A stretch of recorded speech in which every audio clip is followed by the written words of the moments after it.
আমি আসলে একজন প্রকৌশলী। পেশায় প্রকৌশলী হয়ে আমার মূল কাজ হচ্ছে বিদ্যুৎ, জ্বালানি এবং পরিবেশ বিষয়ের উপরে আমার দীর্ঘ কর্মজীবন। আ আমি আপনারা গুগল করলে পাবেন যে এখন নিউক্লিয়ার সেক্টরের সবচেয়ে বড় কোম্পানি ইউএস এর কনস্টেলেশন এনার্জি। আমি দীর্ঘদিন সেখানে কাজ করেছি, এক্সেলনে কাজ করেছি। আমার বড় সন্তান এখন কনস্টেলেশন এ কাজ করে। হি ইস আ সফটওয়্যার ইঞ্জিনিয়ার ফর কনস্টেলেশন। তো আসেন এইবার কেন বিদ্যুৎ দরকার হয়? কেন আমাদের এই অবস্থায় যেতে হয়? যে আ রূপপুরে যে ২ টা ইউনিট আছে। একেকটা ইউনিট ১২০০ মেগাওয়াট করে। এই ১২০০ মেগাওয়াট কারণ নিউক্লিয়ার প্ল্যান্টে ফুয়েল লোডিং হয় হয়তো ১৫ মাস থেকে ১৮ মাস পর। এর ভেতরে আর ফুয়েল দিতে হয় না। সুতরাং একবার যখন ফুয়েল দিবেন এটা ১৫ থেকে ১৮ মাস চলবে। আবার রিলোডিং হবে। রিলোডিং যেটা করা হয় তখন তার জন্য ৩০ দিন থেকে ৪৫ দিন সময় লাগে। সুতরাং এখানে একদিকে যেমন কম মূল্যে নিউক্লিয়ার পাওয়ার খুব কম মূল্যে পাওয়া যায়। আপনি যদি গ্যাস বা ন্যাচারাল গ্যাস কম্বাইন্ড সাইকেল ও করেন সেখানে যদি বিদ্যুতের দাম আ ধরা হয় ধরেন ১২ সেন্ট বা ১৫ সেন্ট ১৬ সেন্ট এইখানে আপনি ৯ সেন্টস আপনি কিনতে পারবেন। যেটা খরচ বর্তমান এটার দাম আরো কমে আসবে। সুতরাং এইটা একটা জিনিস। আরেকটা জিনিস হচ্ছে যে আম এই স্বপ্নটি দেখেন বঙ্গবন্ধু কন্যা দেখেছিলেন কারণ আপনি একটা সোর্স এর উপরে শুধুমাত্র নির্ভর করে দেশ চালাতে পারেন না। কারণ একদিকে যেমন আপনার বিদ্যুতের চাহিদা যখন বাড়বে ওই বিদ্যুৎ তখন জিডিপি বাড়বে। জিডিপি যখন বাড়বে তার মানে কি আপনার অন্যদিকে হাত দিতে হবে। যার জন্য উনি বিদ্যুৎ উৎপাদন বাড়বে, শিল্প উৎপাদন বাড়বে। শিল্প উৎপাদন বাড়লে জিডিপি বাড়বে। আবার বিদ্যুতের চাহিদাও সেইভাবে বাড়বে। সুতরাং আপনি যদি শুধুমাত্র ন্যাচারাল গ্যাস অথবা আপনি অয়েল অথবা কোল বা রিনিউয়েবল এনার্জির উপর সোর্সে ডিপেন্ড করেন তাহলে হবে না। আপনার সব দিকেই আ নজর দিতে হবে। এখন ব্যাকআপ প্রশ্ন থাকতে আসে হবে। যে এই ২৪০০ মেগাওয়াট আমি লেম ওয়ার্ডে বলছি যে যাতে সাধারণ জনগণ যারা গ্রামে থাকে খেটে খাওয়া মানুষ তারা যাতে বুঝতে পারে। এই ২৪০০ মেগাওয়াট দিয়ে কি হতে পারে? কতটা? ২৪০০ মেগাওয়াট দিয়ে প্রায় ২ মিলিয়ন ঘরে বিদ্যুৎ সরবরাহ করা যায়। এতটা বিদ্যুৎ এই ২৪০০ মেগাওয়াট থেকে আসতে পারে। সুতরাং এই ২৪০০ মেগাওয়াট যেমন এই যে এখন যে লোডশেডিং চলছে এটা বন্ধ করতে পারে। আপনার যে বিদ্যুৎটা আমদানি করছেন সেইটাও রোধ করে দিতে পারে। সেটা করতে পারে। এখন আপনার মনে থাকার কথা যে এআইএ একটি রিপোর্ট করেছিল যে আম আ তারা এসেছিল যে যারা ইন্টারন্যাশনাল নিউক্লিয়ার রেগুলেটরি কমিশন ওরা একটা প্রতিবেদন দিয়েছিল যে আম আপনার বাংলাদেশে কি করা দরকার স্টার্টআপ এর আগে। সেইটা বাংলাদেশের নিউক্লিয়ার এই পাওয়ার প্ল্যান্ট মনিটরিং করে বাংলাদেশ অ্যাটমিক এনার্জি কমিশন আমার জানা মতে। পৃথিবীর বিভিন্ন দেশে এটা করে নিউক্লিয়ার রেগুলেটরি কমিশন এই বডিটা।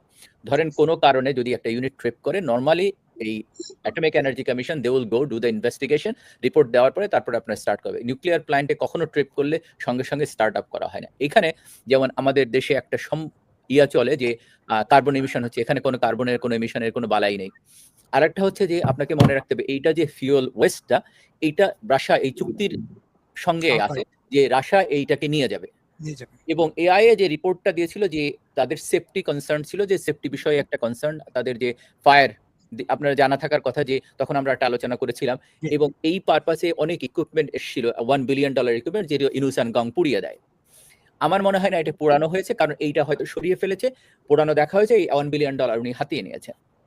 এটা হচ্ছে একটা ব্যাপার। আরেকটা ব্যাপার হচ্ছে যে ওরা যে ওদের রিপোর্টে আরো যেটা ছিল যে না এই যে ট্রেনিংটা দরকার ছিল সেটা এনাফ হয়েছে এবং মনিটরিংটা আরো উন্নত করা দরকার। সিমুলেশনের ব্যাপারে কথা বলেছিল সেটাও তদারকি করেছে এবং সেই অনুযায়ী এই ১৬ তারিখে আপনার অনলাইনে যাওয়ার কথা ছিল, প্যারালাল হওয়ার কথা। কিন্তু সেটা হয়তো একটু পিছিয়ে গেল বা এর আগেও হতে পারত। কিন্তু এই ইনুসকং এটা পিছিয়ে দিয়েছে। সুতরাং এই দিক থেকে বিচার করলে এইটা বাংলাদেশের জন্য একটা বড় সাফল্য যে ২৪০০ মেগাওয়াট এখান থেকে আসবে। এরপরে আছে রামপাল আছে, রূপপুর মাতারবাড়ি আছে অথবা পায়রা আছে। এইগুলি সব যখন এড হবে তখন বাংলাদেশের কারণ চাহিদা দিন কিন্তু বাড়ছে, কমছে না।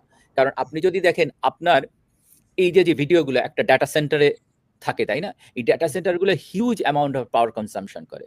যার জন্য আপনার প্রতিটা দেশেরই পাওয়ার চাহিদা কিন্তু বাড়ছে, কমছে না। গ্রামের একটা সাধারণ মানুষ আপনি দেখেন যারা কনটেন্ট ক্রিয়েট করে অথবা যারা ফ্রিল্যান্সিং করে তাদেরও বিদ্যুতের দরকার হয়। যদি বিদ্যুৎ না থাকে তাহলে কোন দিকে আপনার সম্পূর্ণ পুরা জিডিপিটা নির্ভর করে বিদ্যুতের উপরে। আপনার মনে থাকার কথা যে এই ইন্টারনেটের ব্যাপারটা আমরা একবার আলোচনা করেছিলাম যে ইন্টারনেটে কেন আমরা পিছিয়ে গেছি। কারণ আপনার ২০০১ থেকে ২০০৬ পর্যন্ত যখন সাবমেরিন কেবল যাচ্ছিল বাংলাদেশকে ফ্রি দেওয়া হয়েছিল। কিন্তু তখন তদানীন্তন এই বিএনপি জামাত জোট সরকারই সেটা নেয়নি। না নেওয়ার জন্য আমাদেরকে ৫০ বছর পিছিয়ে দিল। এখন বঙ্গবন্ধু কন্যা যেটা করেছিলেন যে এসে এটা বাইরের আউট মার্কেট থেকে কিনেছেন এবং কিনে তারপরে জনগণের দোরগোড়ায় পৌঁছে দিয়েছেন।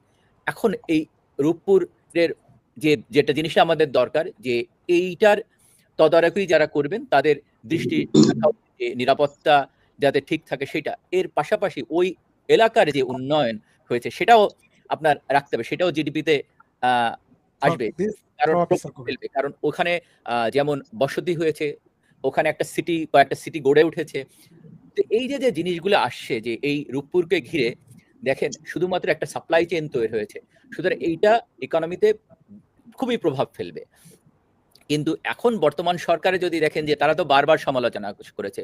আপনি দেখেছেন যে এই নাসিরউদ্দিন পাটোয়ারি দাঁড়িয়েছিল, আপনার কাছে ছবিটা আছে, যদি দেখাতে যান দেখাতে পারেন যে সে এইটা রূপপুর পারমাণবিক বিদ্যুৎ কেন্দ্র করা যাবে না। এখন সে বলছে যে তারেক রহমান ২ মাসে রূপপুর পারমাণবিক বিদ্যুৎ কেন্দ্র করে ফেলবে।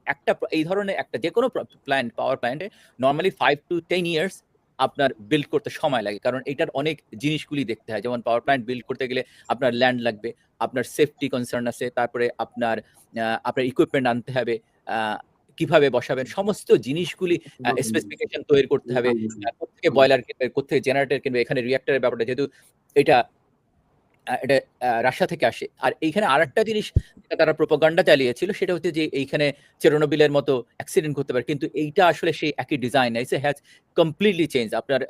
আপনি যে ডিজাইন আমরা ৭০ সালে দেখেছি, ৭০ এর ডিজাইন আমার দেখার সৌভাগ্য হয়েছিল। সেইটাকে আপগ্রেড করা অনেক মডিফিকেশন আছে। সুতরাং এখানে ওই সেফটি কনসার্ন ও নেই। সুতরাং আমি মনে করি এইটা বঙ্গবন্ধু কন্যার একটা দূরদর্শিতাই একটা প্রতিফলন এবং এর মাধ্যমে সাধারণ মানুষ, খেটে খাওয়া মানুষের উপকারে আসবে। ধরেন সেচ ব্যবস্থা, বাংলাদেশের ক্ষেত্রে সেচ ব্যবস্থা, আপনি যদি বিদ্যুৎ না দিতে পারেন তাহলে সেচ ব্যবস্থা ধসে পড়বে এবং সেই ক্ষেত্রে কি হবে?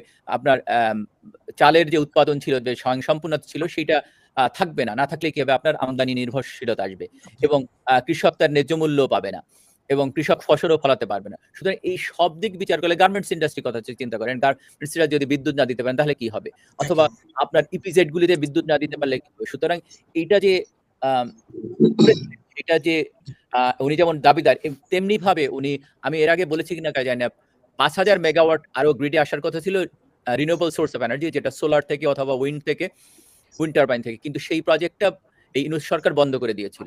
যেটা আ মানে অনলাইনে আসার কথা ছিল ২০২৫ এ সম্ভবত ২৫ এ, কিন্তু সেই প্রজেক্ট বন্ধ করে দেওয়ার জন্য ওই প্রজেক্টটা হয়ে যাচ্ছে। নাহলে বাংলাদেশে এই যে সমস্যা, এই সমস্যা এতটা হতো না, এত প্রকট হতো না যদি আপনার অন্য এনার্জি সোর্স থাকে। আর যদি আপনি একটা সোর্স এর উপর নির্ভরশীল হয় তাহলে আপনার এই প্রবলেম বারবার ফেস করতে হবে।